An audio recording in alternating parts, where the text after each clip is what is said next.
এখন আমার মাথার দিকে তাকাইলে দেখা যায় এটা অন্য কোন ডিজাইনের নয়, নবীর কোন আদর্শ নাই, সুন্নাত এখানে পাওয়া যায় না। তাহলে আমি যে এখন ইমানদার মুমিন মুসলমান দাবি করি, কেমন কথা বলো? এই যে আমার মাথার ভিতরে সুন্নাত পাওয়া যায় না, আমি কেমন নবীর উম্মত দাবি করি? নবীর উম্মত তো ওই ব্যক্তিকে দাবি করা উচিত যে ব্যক্তি নবীর পরিপূর্ণ সুন্নাত পালন করে। এরপর আসেন আমার মুখের মধ্যে দাঁড়িয়ে নবীর সুন্নাহ, এই সুন্নাহ গুলো আমার ভিতরে আছে কিনা? গায়ের পোশাক গুলা সুন্নাত তরিকা আছে কিনা? হাত পায়ের নখগুলি সুন্নাত তরিকা হয় কিনা? আমার দিন শরীয়ত আল্লাহ পাকের হুকুম নবীর তরিকা মতো হয় কিনা? এই দিকে যদি আমি তাকায়া চলি, তাহলে আমার আর কোনো সমস্যা হবে না। তবে হ্যাঁ বাবা, দুনিয়াতে যত আমল করবেন, যা কিছু করেন না কেন, প্রত্যেকটা আমলের পিছনে আপনি সূত্র খোঁজ করবেন। এই যে আমি নামাজটা পড়ি, নামাজটা আমি কারো মতো পড়বো? নবীজি বলেন সল্লু কামা রাআইতুমুনি উসাল্লি। এরে উম্মতের দল, নামাজ পড়ো আমি যেভাবে পড়ছি। সাহাবায়ে কেরাম রিদওয়ানুল্লাহি তাআলা আলাইহিম আজমাইন যেভাবে নামাজ পড়ছো, এইভাবে নামাজ পড়ার চেষ্টা করো। মন মতো নামাজ পড়লে হবে না রে বাবা, মন মতো নবীর তরিকা জিন্দেগি চালাইলে হবে না রে বাবা। নবীর আদর্শ যদি মানতে হয়, নবীর স্কেল মানি চলতে হবে। নবীর স্কেল ছিলেন কারা? আবু বকর, ওমর, ওসমান, আলী। ওরা নবীর জন্য কত পাগল ছিল, এত কষ্ট করে নবীর ভালোবাসা যদি সারা পৃথিবীর সব মানুষের ভালোবাসা এক পাল্লা রাখা হয়, আর একজন সর্বনিম্ন সাহাবায়ে কেরাম রিদওয়ানুল্লাহি তাআলা আলাইহিম আজমাইনের আমল নামায় এক পাল্লা রাখা হয়, মাথায় রাখিও সারা দুনিয়ার সব মানুষের আমলের পাল্লার চাইতে ওই একজন সাহাবীর আমলের পাল্লায় আল্লাহর দরবারে ভারী হবে। এজন্য আমি যত আমল করব, প্রত্যেকটা আমল আমি দেখে শুনে করব, মন মতো করবো না, মন গড়া মতো চলবো না। কারণ যে ব্যক্তিটা দোকান করে তার উপরে একটা রুল আছে, যে ব্যক্তি ইমামতি করে সেই জায়গাতে একটা রুল আছে, যে আল্লাহর বান্দা রাস্তায় গাড়ি চালায় সেইখানে একটা রুল আছে। গাড়ি চালাইতে হলে যে কোনো একটা পাশ আপনাকে অতিক্রম করতে হবে। একবার এই পাশে আসা যাবে না, আবার ওই পাশে যাওয়া যাবে না। নবীর তরিকা আমি মানবো, নবীর আদর্শ স্কেল মেনে আমি চলবো, মন মতো আমি চলবো না। এই জন্য আল্লাহ বলেন ইন কুনতুম তুহিব্বুনাল্লাহ, আমার ভালোবাসা যদি পেতে হয় ফাত্তাবিউনি, নবীর ইত্তেবা করো, অনুসরণ করো। তো কিভাবে? ফাত্তাবিউনি ইউহিব্বুকুমুল্লাহ, মাথায় রাখিও আমি আল্লাহ তোমাদেরকে ভালোবাসবো। শুধু ভালোবাসবো না, ওয়াগফির লাকুম যুনুবাকুম, মাথায় রাখিও নবীর আদর্শ যদি ঠিক মতো মানতে পারো, তো আমি তো আল্লাহ তোমাদেরকে ভালোবাসবো। বরং ভালোবাসি আমি আল্লাহ, কিন্তু হব না, বরং বরং ভালোবাসিয়া তোমাদের গুনাহ খাতাগুলো আমি আল্লাহ ক্ষমা করে দিব। ওই গুনার ক্ষমা কথা যদি আমি একান্তে পেতে হয়, রবিউল আউয়াল মাসের 12 তারিখের বয়ান শোনার পর, ঈদে মিলাদুন নবীর বয়ান শোনার পর, সিরাতুন নবীর বয়ান শোনার পর, সকাল বেলায় আমার রং পরিবর্তন হওয়ার কথা, আখলাক পরিবর্তন হওয়ার কথা, জিন্দেগি পরিবর্তন হওয়ার কথা। আমার মুখে দাঁড়িয়ে ছিল না, রবিউল আউয়ালের বয়ান শুনলাম, তাহলে তো আমার মুখে দাঁড়িয়ে আসার কথা। রবিউল আউয়ালের বয়ান শুনিয়া আমি আগে নামাজ পড়তাম না, এখন থেকে আমি নামাজ পড়ব। রবিউল আউয়ালের বয়ান শুনিয়া আগে সুদ ঘুষ আমি খাইতাম, আল্লাহ তোমার দরবারে বললাম ও আল্লাহ আর সুদ ঘুষ খাইব না। এর আব্বাজান সাহাবায়ে কেরাম রিদওয়ানুল্লাহি তাআলা আলাইহিম আজমাইন নবীকে কি পরিমাণ ভালোবাসতো। উহুদের ময়দানে যখন নবীর গায়ে বারবার চতুর্দিক থেকে তীর আসতে শুরু হলো, হযরত আবু তালহা রাদিয়াল্লাহু তাআলা আনহু নবীকে জড়ায় ধরলেন, ও নবী চতুর্দিক থেকে যখন তীরগুলি আপনার দিকে আসে, আপনি আমার দিকে আসেন, আমি আপনাকে জড়াইয়া ধরি, আপনার গায়ে আর কোনোভাবে তীর আসতে না পারে। এই আবু তালহা রাদিয়াল্লাহু তাআলা আনহু, এই সাহাবীদের মতো আমরা নবীকে ভালোবাসতে পারি না, ওমর রাদিয়াল্লাহু তাআলা আনহুর মতো ভালোবাসতে পারি না, আবু বকর সিদ্দিক রাদিয়াল্লাহু তাআলা আনহুর মতো আমরা নবীকে ভালোবাসতে পারি না, ওসমান গনি রাদিয়াল্লাহু তাআলা আনহুর মতো ভালোবাসতে পারি না। এরে বাবা, দুনিয়া থেকে একদিন তো একদিন আমাকে আপনাকে বিদায় নিয়ে কবরে চলে যেতে হবে রে বাবা। ওই মসজিদের চার বায়াঘাট আমার আপনার দরজা ইচ্ছা অনিচ্ছা একদিন উপস্থিত হয়ে যাবে। সন্তান আব্বু আব্বু করে কাঁদেবে, মা সন্তান ব্যথা নিয়ে কাঁদেবে, স্ত্রী স্বামী ব্যথা নিয়ে কাঁদেবে, ছেলে সন্তান গুলি ব্যথা নিয়ে কাঁদেবে। আপনি যখন দুনিয়ার থেকে বিদায় নিয়ে চলে যাবেন, অন্তত পক্ষে নবীর আদর্শ করে একজন উম্মত হইয়া এই দাড়িটা নিয়ে কবরে যান। অন্তত কেউ দেখলে বলতে পারবে এই একজন খাঁটি আল্লাহর উম্মত, খাঁটি নবীর উম্মত আমার কাছে এসেছে। অন্তত পক্ষে কোন আমল করুক বা না করুক, তাহাজ্জুদ পড়লে কেউ দেখে না, ইশা পড়লে অনেক মানুষকে দেখা যায় না, গোপনে দান করলে কাউকে দেখা যায় না। মাথায় রাখবেন, আপনারা দুনিয়াতে যত আমল করেন, যা কিছু করেন না কেন বাবা যান, দেখবেন মৃত্যুর সময় একটা আমল সবচাইতে সুস্পষ্ট দেখা যায়। সেইটা হলো কি, যে বান্দাটা মৃত্যুর সময় দুনিয়া থেকে দাঁড়িয়ে নিয়ে কবরে যায়, স্পষ্ট সবাই দেখতে পারে একজন নবী খাঁটি আসে। قل إن كنتم تحبون الله فاتبعوني يحببكم الله ويغفر لكم ذنوبكم والله غفور رحيم. وقال تعالى وما أرسلناك إلا رحمة للعالمين. وقال النبي صلى الله عليه وسلم من أحب لله ومن أبغض لله وأعطى لله ومنع لله فقد استكمل الإيمان أو كما قال عليه الصلاة والسلام. محمد بن اللهم صل على محمد وعلى آل محمد كما صليت على إبراهيم وعلى آل إبراهيم إنك حميد مجيد. اللهم بارك على محمد وعلى آل محمد كما باركت على إبراهيم وعلى آل إبراهيم إنك حميد مجيد. हम सिराते हम सुराते मुस्तफा बतमाम हालियों को इत्तबाए सुन्नते खैरुल बशर की लाज़िम तबयाबी है फसाद. अल्हम्दुलिल्लाह, अल्लाह ताला दरबारे लाखों कोटी शुक्रिया যিনি আমাদের অত্যন্ত দামি এক সময়, দামি একটি মাসে মানিক বাজার জামা মসজিদের সম্মানিত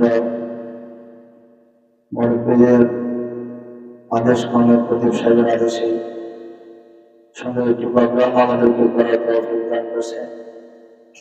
আমাদেরকে দূর দূরান্ত থেকে বিভিন্ন কাজ করে আল্লাহ তাআলার ভালোবাসে দিনের কথাবার্তা শোনার অপেক্ষায় আমরা বর্তমান আছি। আল্লাহ আমাদেরকে দিনের কথাবার্তাগুলো শুনে বুঝে শুনে আমার দ্বারা প্রদান করে বলে আমিন। আপনারা এক একজন এক এক নিয়ে বসছেন, হয়তো আমি নিজে দীর্ঘদিন অসুস্থ, আমার আরেকটা জায়গায় মাহফিল আছে, চলে যেতে হবে, 1 ঘন্টা সময় নিচ্ছি আগে বলি। মাহফিলটা ছিল গতকাল, আপনার সেই পরিস্থিতির কারণে মাহফিল নিয়ে চলে আসছিলাম। যাই হোক, আপনাদের এখানে আরেকবার মা আসছিলাম, আপনাদের মহাপত ভালোবাসায় সব মিলে আসতে হলো। হয়তো সর্বজনের মহাপতের মানুষ দেখতে মাঝে মাঝে মহাপত করে দোয়া দিয়ে দেন, অসুস্থের ভিতরে দোয়া নেওয়ার জন্য চলে এসেছিলাম। ঈদে মিলাদুন নবীর সম্পর্কে আমাদের বিষয় হলো দামাত বারাকাতুহু আলিয়া। এসবের পরে না হুজুর এই একটু পরে হুজুর আপনাদের গুরুত্বপূর্ণ আলোচনা করবেন, শুনবেন। আমি আপনাদেরকে বলার আগে কিছু কথা বলি, পরিবারের কিছু আলোচনা করবো। একবার ডাক্তার যখন কোনো বাজারে ডাক্তারি করতে আসে, তখন সে জানে পানির চেষ্টা করে আমি কিভাবে আমার ওষুধ বিক্রয় করি, মানুষ থেকে টাকা আদায় করি। কি বলেন, ঠিক না?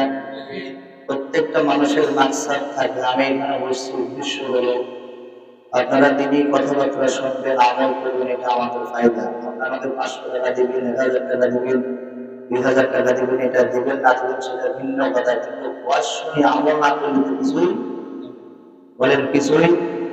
ধরুন একজন ব্যক্তি সে দোকানে গিয়ে চা খাইলো, চা খাওয়ার পাশে দোকান থেকে চলে আসলো, টাকা না দিয়ে যখন সাব্যস্ত করলে ব্যক্তিটা দোকানে যায়, চা খায়, টাকা দিয়ে আসলো, তাকে কি বলবো? কি বলবো? কথা বলেন না, মানে কি বলবো? এই ব্যক্তিটা দোকানে চা খাওয়ার পর টাকা দিল না, সাব্যস্ত হওয়ার পর তাকে চোর বললো। তখন আজকে যারা ইমানদার দাবি করে নামাজ পড়ে না, এদেরকে কি বলবো? এদেরকে কি বলবো? নবীরা বলে ফজর সময় মসজিদে আমি নাই, কেমন কথা, আজব কথা বাবা, নামাজ শেষ চলে যেতেছে, তার জন্য করবেন, এটা চলে যাওয়ার সঙ্গে যেন পরিবর্তন করা চাই। নামাজ কালাম আমরা ভাড়াই দেবেন ইনশাআল্লাহ, নারী লম্বা করবেন, মাথায় টুপি দিবেন, ব্যাগে প্যান্ট দিবেন, নবীর আদর্শ মেনে চলবো। আমি কেউ প্রশ্ন করলে বলি আমি নবীর আদর্শ মেনে দিলাম, কিন্তু আমার উম্মতের ভিতরে সুন্নাতের খবর আছে। এজন্য আমি বয়ান শুনবো, অসুবিধা নাই, নবীর আউয়াল পালন করবো, অসুবিধা নাই। এক জায়গায় বড় সমস্যা, বয়ান শুনতে অনেক ভালো লাগে, বুঝলো, আরো ভালো লাগে, যত বলবেন তত মজা। রাজের ভিতরে তো মজা আছে, সঙ্গে আমল করবো। আমি বিভিন্ন জায়গায় মাঝে মাঝে গেলে ঘটনাটা বোঝার জন্য বলি, মাইন্ড করবেন না। হঠাৎ এক আল্লাহর বান্দা বয়ান আসার পর হুজুর বয়ান করে, বাবা আমি যদি আপনাকে বয়ান বোঝাইতে পারি তাহলে অটোমেটিক আপনার স্ত্রী আমাকে দিয়ে দিতে হবে। স্বামী ছিল একটু সরাসরি, স্ত্রী ছিল একটু সালাদ। এই কথা বলার পর যখন নাকি আল্লাহর বান্দা বয়ান শুনে বাড়িতে গেল, বাড়িতে যাওয়ার পর স্ত্রীকে বলে, শুনো কি সমস্যাটা হুজুর বয়ান করলে যদি ওয়াজ বোঝাইতে পারে তোমাকে নাকি দিয়ে নেওয়া লাগবে। ওইটা তো আমার কোনো কঠিন কোনো প্রশ্ন নয়, সহজ, এমনি সহজ, কোনো অসুবিধা নাই। আপনাকে রবিউল আউয়ালে বয়ান করবেন, আপনি বলবেন বুঝবেন না। ঈদে মিলাদুন নবী সম্পর্কে বলবো, বলবেন বুঝবেন না। সিরাতুন নবীর বয়ান করবেন, বলবেন বুঝবেন না। দাড়ির বয়ান করবে, বলবেন বুঝবেন না। পর্দার বয়ান করবে, বলবেন বুঝবেন না। সুদের বয়ান করবে, বলবেন বুঝবেন না। দিন ধর্মের কথা বললে বলবেন বুঝবেন না। যত বয়ান করে তত বলবেন বুঝবেন না, যত বয়ান করে তত বলবেন বুঝবেন না। 5 ওয়াক্ত নামাজ পড়ো, জান্নাত কামাই করো, আপনি বলবেন বুঝবেন না। পর্দা করো, আল্লাহর হুকুম মেনে চলো, আপনি বলবেন বুঝেন না। সুদ খায়ও না, হারাম খায়ও না, সঠিকভাবে ব্যবসা বাণিজ্য করো, সমাজে ভালো ভালো কাজগুলি করো, আপনি বলবেন বুঝবেন না। আচ্ছা বলেন তো, এই লোকটা কি ওয়াজ বুঝছে নাকি বোঝে নাই? বুঝেন না মানে মিয়া, মসজিদে কি লেগেছে না বুঝি না, কথা কি বেড়া বুঝো না, মাথার নাকা মেনে ধরে না। আতন ঢাকা বাইন করে নোয়াখালী এসে থাকতে পারে, কাউকে কথা মনে করে ইন্ডিয়া কথা আমার সাথে কথা বলবো ইনশাআল্লাহ। কি কথা কি বুঝো না, বুঝো না? এখন এই কথা কেন বললো না, কেন বলে না? বলে বুঝলে তো কাকে দিতে হবে, বুঝলে বুঝলে এই জন্য এবার চিন্তা করলো যত আগে অসুবিধা না করলো আমি গান শুনতে ভালো লাগে আমার মন আছে আন্দোলন আছে ভূমি এরিও মিয়া সারা বছর নমা ফেললে বাসায় মিয়া সারা বছর এই জাতীয় বয়ান শুনে যদি দাঁড়িয়ে আর খাইলাম আর দেবী গান্ধী থাকি নামাজ নাই ধর্ম নাই আল্লাহ নাই আমার ভিতরে ভগবান কখনো পরিবর্তন আইব। এজন্য আল্লাহ পাকের হাবিব রাহমাতুল লিল আলামিন বলেন মান আহাব্বা লিল্লাহ ওয়া মান আবগাদা লিল্লাহ ওয়া আতা লিল্লাহ ওয়া মানা লিল্লাহ ফাকাদ ইসতাকমালাল ঈমান।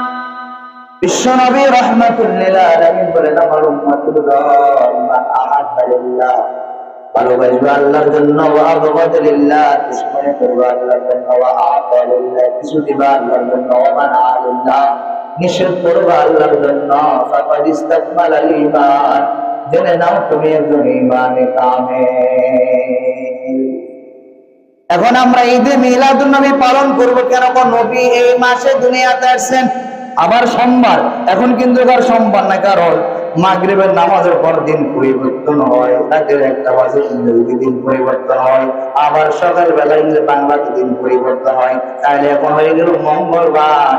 ঈদের নবী এই যত রকমের ঈদে মিলাদুন নবী সিরাতুন নবী হায়াতুন নবী যত আলোচনা বারবার হয়, সারা বিশ্বব্যাপী আলোচনা হয় একমাত্র কারণ উম্মতের ভিতরে সুন্নাত কিভাবে আসতে পারে।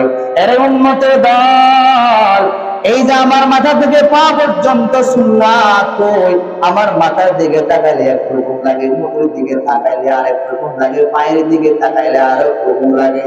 আল্লাহ পাক রব্বুল আলামিন সূরাতুল আলী ইমরান 31 নম্বর আয়াতে বলেন কুল ইন কুনতুম তুহিব্বুনাল্লাহ ফাত্তাবিউনি ইউহিব্বুকুমুল্লাহ ওয়া ইয়াগফির লাকুম যুনুবাকুম আল্লাহু গফুরুর রহিম। বল হে আমার হাবিব, হে আমার বন্ধু, আপনি আপনার উম্মতদেরকে জানায়া দেন, কি জানাই দিবেন? ইন কুনতুম তুহিব্বুনাল্লাহ, নবীজি জানায়া দেন আমার উম্মতের দল, ও মানিক বাজারে যুবক ভাই, ও দোকানদার ভাই, ও আম্মা জান, যদি আল্লাহ পাক রব্বুল আলামিনের হাবিব বলেন ও হাবিব আপনি আপনার উম্মতদেরকে জানায়া দেন, কি জানায়া দিবেন? ইন কুনতুম তুহিব্বুনাল্লাহ, দুনিয়ার মানুষ তোমরা যদি আমি আল্লাহ পাকের ভালোবাসা পেতে হয় তাত্তাবিউনি, আমি নবীর অনুসরণ করিও। সুবহানাল্লাহ বলে। এখান থেকে সুস্পষ্ট কথা ভালো করে বুঝলেন, দেখবেন আমাদের এলাকার মেম্বার সাহেব, এমপি সাহেব, মন্ত্রী সাহেব, যে বাজার আছে না কেন, ওদের সাথে সবাই সরাসরি দেখা করতে পারে না, পারমিশন সবার নাই। এই জন্য ওদের কাছে কেউ গেলে আগে ওদের ফিউলের কাছে যায়, তারপরে খবর লাগায়, আস্তে আস্তে যায়। এমপি সাহেবের কাছে আমি আসলাম মানিক বাজার মসজিদ থেকে অন্তত কিছু দানের জন্য, অতএব আমি সরাসরি যাই, দেখা করার মতন আমার পারমিশন নাই, আমি সরাসরি দেখা করতেও পারবো না। এও ডাকফিয়ন ভাই, তুমি যদি আমার পক্ষ হয়ে এমপি সাহেবের কাছে যাও, একটু যদি বলো যে মানিক বাজারের পক্ষ থেকে কমিটি মহোদয় কিছু দানের জন্য আছে, একটু অনুগ্রহ করে এটা আপনি একটু রিসিভ করেন। এখান থেকে স্পষ্ট কথা, আল্লাহ বলেন, যদি আমাকে নবী বলেন যদি আমি আল্লাহকে ভালোবাসতে হয় তাহলে নবীকে অটোমেটিক ভালোবাসো, আর নবীকে ভালোবাসলে আমি আল্লাহর ভালোবাসা পেয়ে যাই না। আরো উদাহরণস্বরূপ সহজ বলুন, খতিব সাহেব বললে আমাকে ভালোবাসতে হলে ইমাম সাহেবকে ভালোবাসে, তার মানে কি ইমাম সাহেবকে ভালোবাসলে খতিব সাহেবের ভালোবাসা পূরণ হবে। কেশিয়ার সাহেব বলে দিলেন আমাকে ভালোবাসলে চলবে না, বরং ইমাম সাহেবকে ভালোবাসলে আমি কেশিয়ার সাহেবের ভালোবাসা পূরণ হবে। কমিটি মহোদয় বলে দিলেন আমার সম্মানিত মুসল্লিয়ানি কেরাম, আমরা যারা কমিটি মহোদয় দায়িত্ববান পালন করি, যদি আপনারা সকল মুসল্লি ইমাম খতিবকে ভালোবাসেন তো জেনে নিয়ে আমরা দায়িত্বশীলের ভালোবাসা হয়ে গেল। এখান থেকে আপনি কি বুঝলেন? ফাত্তাবিউনি ইউহিব্বুকুমুল্লাহ, এর উম্মতের দল। তো ওই যে নবী বললেন আমার ইত্তেবা করো, ইত্তেবা কাকে বলা হয়? মাথার তালু থেকে পায়ের তালু পর্যন্ত প্রত্যেকটা জায়গায় জায়গায় সুন্নাত, এই সুন্নাত গুলি আমার খবর আছে কি মাথার চুল 3 তরিকায় 1 তরিকায় কাটরে বাবা। এখন আমার মাথার দিকে তাকাইলে দেখা যায় এটা অন্য কোন ডিজাইনের নয়, নবীর কোন আদর্শ নাই, সুন্নাত এখানে পাওয়া যায় না। তাহলে আমি যে একজন ইমানদার মুমিন মুসলমান দাবি করি, কেমন কথা বলবো? এই যে আমার মাথার ভিতরে সুন্নাত পাওয়া যায় না, আমি কেমনে নবীর উম্মত দাবি করি? নবীর উম্মত তো ওই ব্যক্তিকে দাবি করা উচিত যে ব্যক্তি নবীর পরিপূর্ণ সুন্নাত পালন করে। এরপর আসেন আমার মুখের মধ্যে দাড়ি, নবীর সুন্নাহ, এই সুন্নাহগুলো আমার ভিতরে আছে কিনা? গায়ে পোশাকগুলো সুন্নাত তরিকা আছে কিনা? হাত পায়ে নকলি সুন্নাত তরিকা হয় কিনা? আমার দিন শরীয়ত আল্লাহ পাকের হুকুম নবীর তরিকা মতো হয় কিনা? এই দিকে যদি আমি তাকায়া চলি তাহলে আমার আর কোনো সমস্যা হবে না। তবে হ্যাঁ বাবা, দুনিয়াতে যত আমল করবেন, যা কিছু করেন না কেন, প্রত্যেকটা আমলের পিছনে আপনি সূত্র খোঁজ করবেন। এই যে আমি নামাজটা পড়ি, নামাজটা আমি কারো মতো পড়বো? নবীজি বলেন সল্লু কামা রাআইতুমুনি উসাল্লি। এরে উম্মতের দল, নামাজ পড়ো আমি যেভাবে পড়ছি। সাহাবায়ে কেরাম রিদওয়ানুল্লাহি তাআলা আলাইহিম আজমাইন যেভাবে নামাজ পড়ছো এইভাবে নামাজ পড়ার চেষ্টা করো। মন মতো নামাজ পড়লে হবে না রে বাবা, মন মতো নবীর তরিকা জিন্দেগি চালাইলে হবে না রে বাবা। নবীর আদর্শ যদি মানতে হয়, নবীর স্কেল মানি চলতে হবে। নবীর স্কেল ছিলেন কারা? আবু বকর, ওমর, উসমান, আলী। ওরা নবীর জন্য কত পাগল ছিল, এত কষ্ট করে নবীর ভালোবাসা যদি সারা পৃথিবীর সব মানুষের ভালোবাসা এক পাল্লা রাখা হয়, আর একজন সর্বনিম্ন সাহাবায়ে কেরাম রিদওয়ানুল্লাহি তাআলা আলাইহিম আজমাইনের আমল নামায় এক পাল্লা রাখা হয়, মাথায় রাখিও সারা দুনিয়ার সব মানুষের আমলের পাল্লার চাইতে ওই একজন সাহাবীর আমলের পাল্লায় আল্লাহর দরবারে ভারী হবে।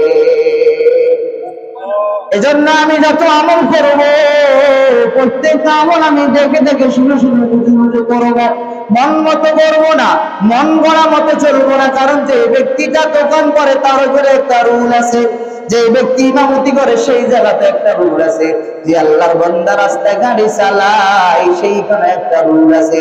গাড়ি চালাইতে হলে যে কোনো একটা পাশ আপনাকে অতিক্রম করতে হবে। একবার এই পাশে আসা যাবে না, আবার ওই পাশে যাওয়া যাবে না। নবীর তরিকা আমি মানবো, নবীর আদর্শ স্কেল মেনে আমি চলবো, মন মতো আমি চলবো না। এই জন্য আল্লাহ বলেন ইন কুনতুম তুহিব্বুনাল্লাহ, আমার ভালোবাসা যদি পেতে হয় ফাত্তাবিউনি, নবীর ইত্তেবা করো, অনুসরণ করো। তো কিভাবে? ফাত্তাবিউনি ইউহিব্বুকুমুল্লাহ, মাথায় রাখিও আমি আল্লাহ তোমাদেরকে ভালোবাসবো। শুধু ভালোবাসবো না, ওয়াগফির লাকুম যুনুবাকুম, মাথায় রাখিও নবীর আদর্শ যদি ঠিক মতো মানতে পারো, আমি তো আল্লাহ তোমাদেরকে ভালোবাসবো। বরং ভালোবাসি আমি আল্লাহ, কিন্তু হব না, বরং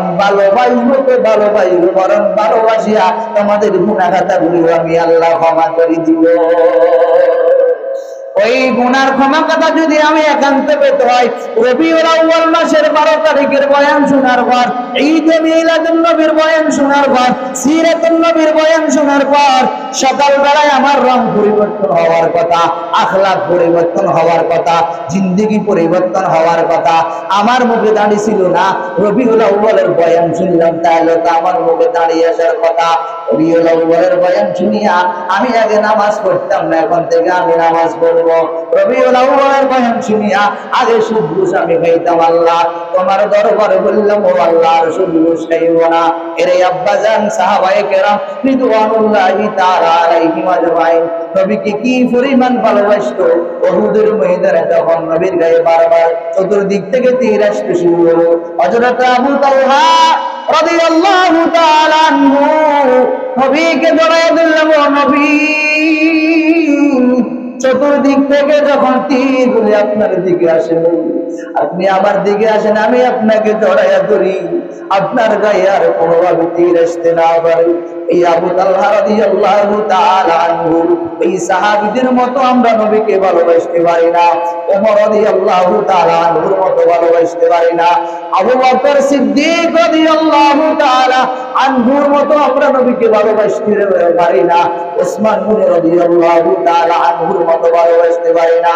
এরে বাবা, দুনিয়া থেকে একদিন তো একদিন আমাকে আপনাকে বিদায় নিয়ে কবরে চলে যেতে হবে রে বাবা। ওই মসজিদের চার বায়াখাত আমার আপনার দরজায় ইচ্ছা অনিচ্ছা একদিন উপস্থিত হয়ে যাবে। সন্তান আব্বু আব্বু করে কাঁদেবে, মা সন্তান ব্যথা নিয়ে কাঁদেবে, স্ত্রী স্বামী ব্যথা নিয়ে কাঁদেবে, ছেলে সন্তান গুলি ব্যথা নিয়ে কাঁদেবে। আপনি যখন দুনিয়ার থেকে বিদায় নিয়ে চলে যাবেন, অন্তত ভক্ত নবীর আদর্শ একদম উন্মত হইয়া এই দাড়িটা নিয়ে কবরে যান। অন্তত কেউ দেখলে বলতে পারবে এই একজন খাঁটি আল্লাহর উম্মত, খাঁটি নবীর উম্মত আমার কাছে এসেছে। অন্তত ভক্ত কোন আমল করুক বা না করুক, তাহাজ্জুদ পড়লে কেউ দেখে না, ইশা পড়লে অনেক মানুষকে দেখা যায় না, গোপনে দান করলে কাউকে দেখা যায় না। মাথায় রাখবেন, আপনারা দুনিয়াতে যত আমল করেন, যা কিছু করেন না কেন বাবা যান, দেখবেন মৃত্যুর সময় একটা আমল সবচাইতে সুস্পষ্ট দেখা যায়। সেইটা হলো কি, যে বান্দাটা মৃত্যুর সময় দুনিয়ার থেকে দাঁড়িয়ে নিয়ে কবরে যায়, স্পষ্ট সবাই দেখতে পারে একজন নবী খাঁটি আসে।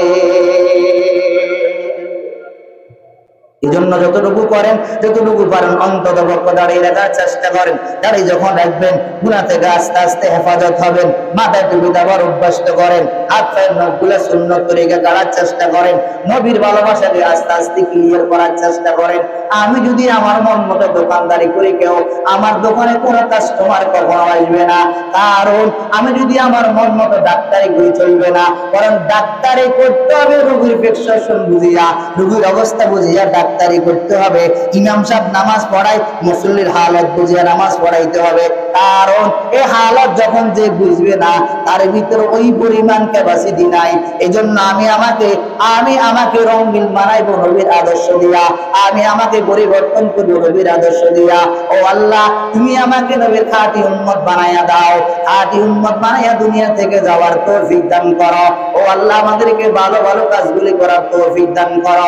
এরে আম্মা জান, ও ফরদার আম্মা জান, আপনি একটু ভালো ভালো কাজগুলি করার চেষ্টা করেন। বাড়ি ঘরে আস্তে আস্তে কথা বলেন, নবীর তরিকার জিন্দেগি চালান, দিলাকুলুক ব্যবহার করেন, মেসওয়াকের অভ্যাস করেন, আস্তে আস্তে 5 ওয়াক্ত নামাজ পড়েন। আগে 2 ওয়াক্ত পড়তেন, এখন 3 ওয়াক্ত লাগান। আগে 3 ওয়াক্ত পড়তেন, এখন 4 ওয়াক্ত পড়েন। আগে 4 ওয়াক্ত পড়েন, এখন 5 ওয়াক্ত পড়েন। 5 ওয়াক্ত নামাজ পড়তে পারেন। যদি আপনার সুযোগ হয়, মাঝে মাঝে তাহাজ্জুদ নামক ওভার ডিউটি লাগান। যদি আপনার 5 ওয়াক্ত নামাজের পর সুযোগ হয়, মাঝে মাঝে ইশরাক নামক ওভার ডিউটি লাগান। যদি আপনার 5 ওয়াক্ত নামাজ পড়ার সুযোগ হয়, মাঝে মাঝে আপনি ওভার ডিউটি করেন, তাহাজ্জুদ পড়েন, ইশরাক পড়েন, আউয়াবিন পড়েন। এই রবিউল আউয়াল 12 তারিখে সুন্দর এই দিনে, এই মাসের যত আলোচনা আর বিবেচনা হয়, যত রকমের আলোচনা হয়, একমাত্র নবী আসার কারণে এই মাসের দামটা বেড়ে গেল। আমরা তো সেই নবীর উম্মত।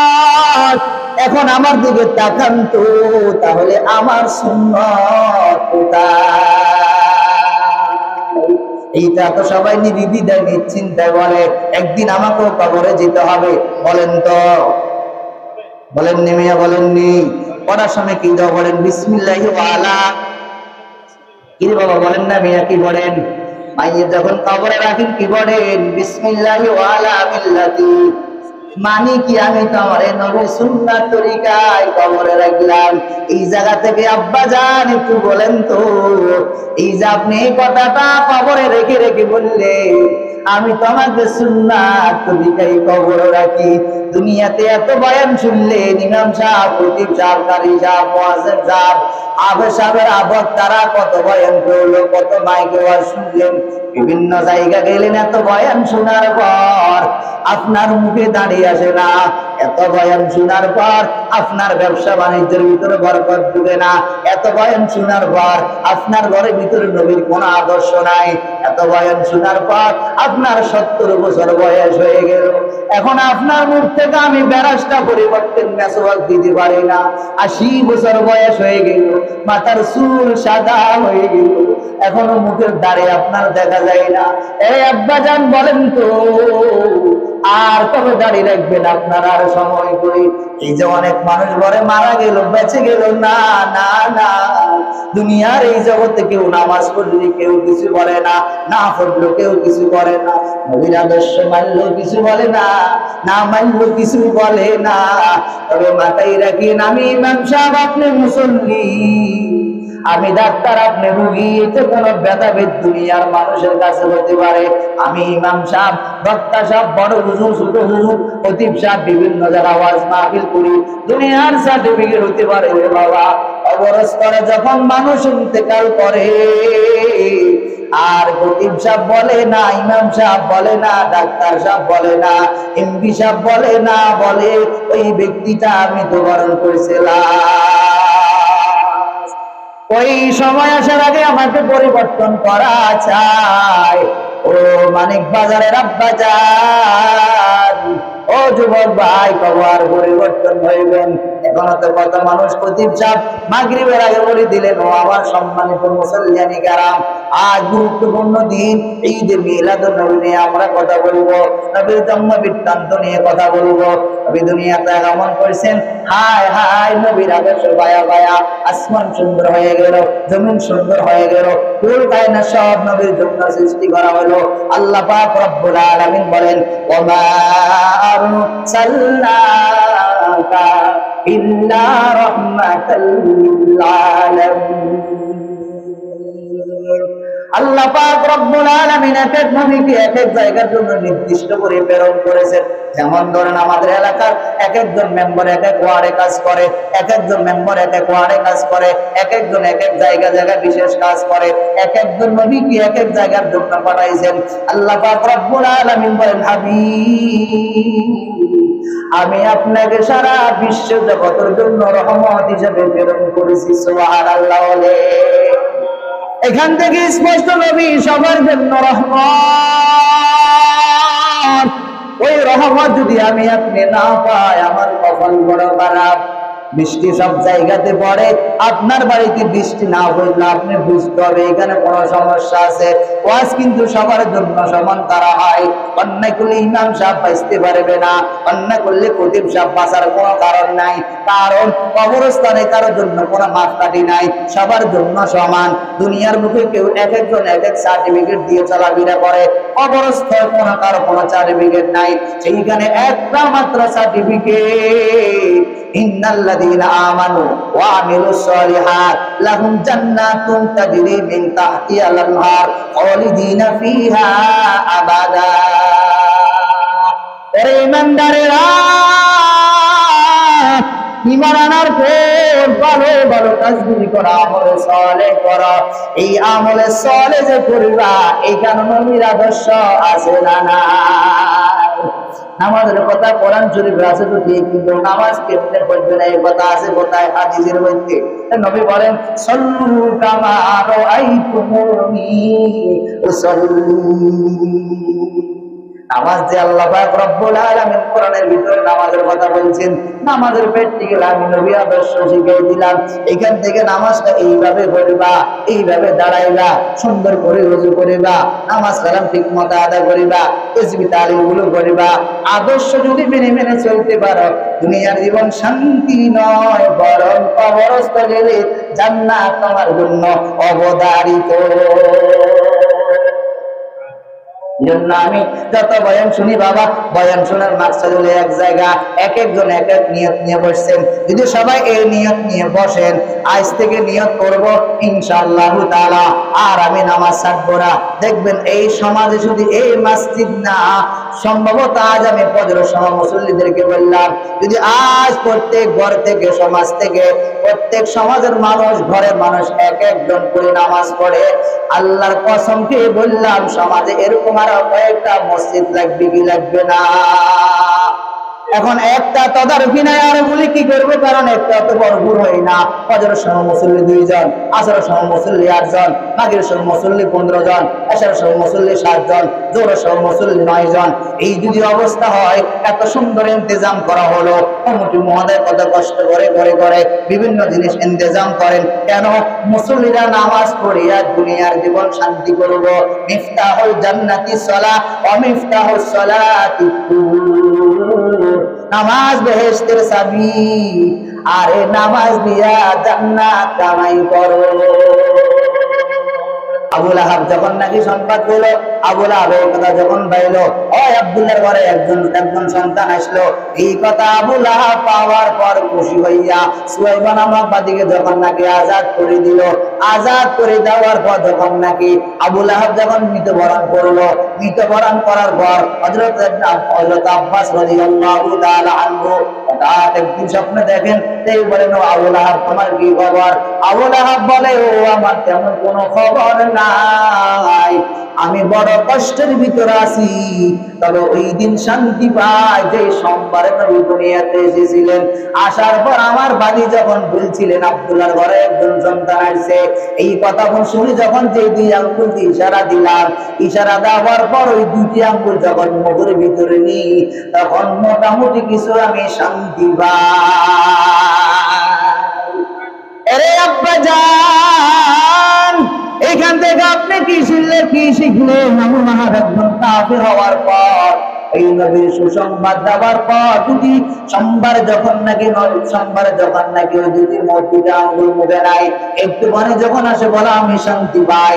এই আবু লাহাব একজন কাফির হওয়ার পর নবীর এই আদর্শ মানার কারণে, সামান্য সুসংবাদ দেওয়ার কারণে, এত সুন্দর একটা প্রাণ ভদ্রম কারণে যদি কাফের কবর যদি নাকি শান্তি অনুধাবন করতে পারে, আমি একজন কাটি ইমানদার মুমিন হওয়ার পর, নবীর আদর্শ উম্মত হওয়ার পর, আমি তো মনে করতে পারি আমার জন্য অটোমেটিক জান্নাত অবধারিত। সুবহানাল্লাহ। হামসিরাতে মুস্তাফা, হামসিরাতে মুস্তাফা, در تمام حالیوں کن اتباع سنت خیر البشر گیر لازم تابیابی ای فسار گیر لازم تابیابی ای فسار আমার চিরচুরুত হবে নবীর মতো, আমি কারো রং গ্রহণ করব না। আমি একজন নবীর উম্মত, মদিনা নবীর উম্মত যদি নাকি আদর্শ মার গলায় লাগাইতে পারি, দুনিয়ার জীবন আমার ধন্য হবে, আমাকে সবাই ভালোবাসবে। দেখবেন দুনিয়াতে যারা নামাজ কালাম বেশি বেশি আদায় করে, ভালো কাজ বেশি বেশি আদায় করে, ওদেরকে সবাই অবশ্যই ভালো জানে না খারাপ জানে। আরো করে বলেন। এই জন্য দেখবেন ভালো জানতে হলে তো আপনার তো কোনো না কোনো ভালো কাজ করতে হবে। এই জন্য আমি যে কাজটা করব, আমি এখন দেখবো আবু রবিউল আউয়ালের বিষয় নিয়ে, এই রবিউল আউয়াল পালন করছে কিনা। আমি এবার দেখবো রবিউল আউয়াল হযরত ওসমান গনি রাদিয়াল্লাহু তাআলা আনহু পালন করছে কিনা। এবার রবিউল আউয়াল হযরত আবু বকর সিদ্দিক, ওমর, ওসমান, আলী এই সাহাবীগণ রাদিয়াল্লাহু তাআলা আনহুম আজমাইন করছে কিনা। আমিও করব, তবে আমি যে করব আমার এই ভিত্তি যা ঠিক আছে কিনা আমিও দেখব।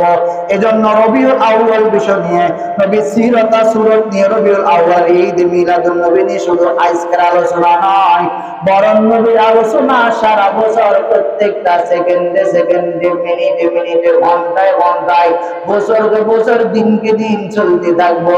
আর আমরা শুধু শুনবো, আমল করব না।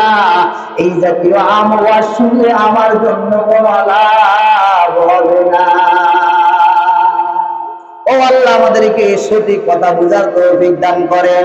আল্লাহ আমাদেরকে ভালো ভালো কাজগুলি করার তৌফিক দান করেন। ও আল্লাহ আমাদেরকে খাঁটি উম্মত বানায়া দুনিয়া থেকে নিয়েন, আপনার খাঁটি গোলাম বানায়া নিয়েন।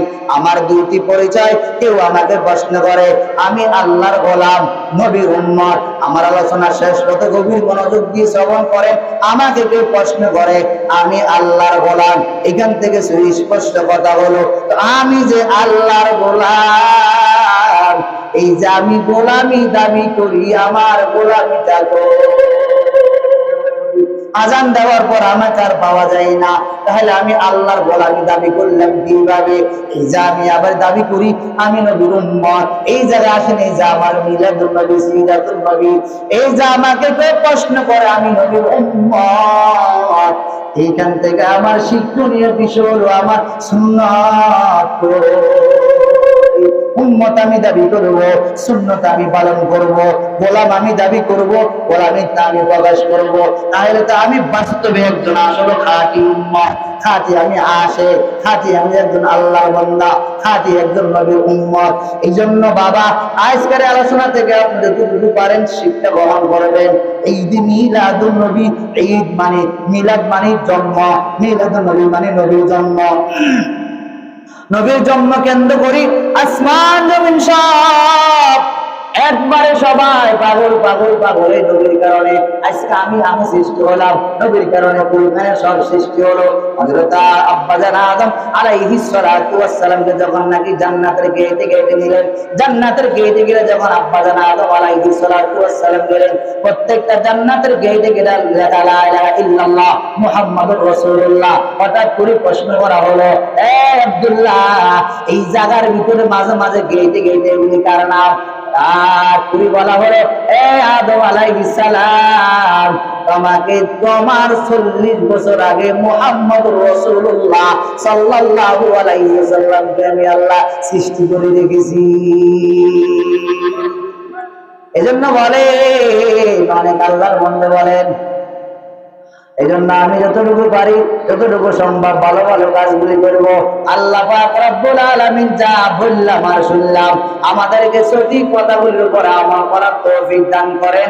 ওয়া মা আলাইনা ইল্লাল বালাগ।